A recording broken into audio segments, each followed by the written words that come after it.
Senator Faisal बाउडा ने कहा कि 27वीं आईनी तरमीम के लिए पीटीआई ने भी मदद की है। आइन में तरमीम की किसी तरफ से मुखालफत नहीं की गई है।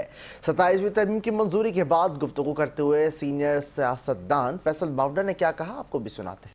और टोटल एक्सपोज हो गई पीटीआई, और इससे ज्यादा एक्सपोजर आपको पहले भी बताता रहा, लेकिन मैंने मुनासिब ये समझा कि क्योंकि बहुत जेन्युइन और सीरियस और बड़ी इंपॉर्टेंट चीज है पाकिस्तानी कौम को किसी की असलियत बताना, तो मैंने आप लोगों को बता दी। चावला बड़ो साहब ने कौमी मुफाद की खातिर वोट दिया है, जिसको बड़ी अच्छी निगाह से देखा जाता है, और सारी पाकिस्तानियों को इसी तरह सोचना चाहिए जहाँ पाकिस्तान की कौमी मुफाद के लिए हो। अगर कोई ऐसी पेशरफ हुई तो बिल्कुल हमें साथ देना चाहिए, क्योंकि अगर हम ऐसे लोगों की कदर नहीं करेंगे तो फिर किसकी करेंगे। तो मेरा नहीं ख्याल कि उसमें कोई अबड़ो साहब के लिए कोई नेगेटिव चीज़ है। आई थिंक उन्होंने कौमी फरीज़ा अंजाम दिया है, क्योंकि स्ट्रेंथ करने के लिए, पाकिस्तान को मुत्तफ़िक और मजबूत करने के लिए जो भी रिक्वायरमेंट है वो हम करते हैं, आगे भी करेंगे, और इंशाल्लाह आगे भी आप देखेंगे करते हुए नजर आएंगे।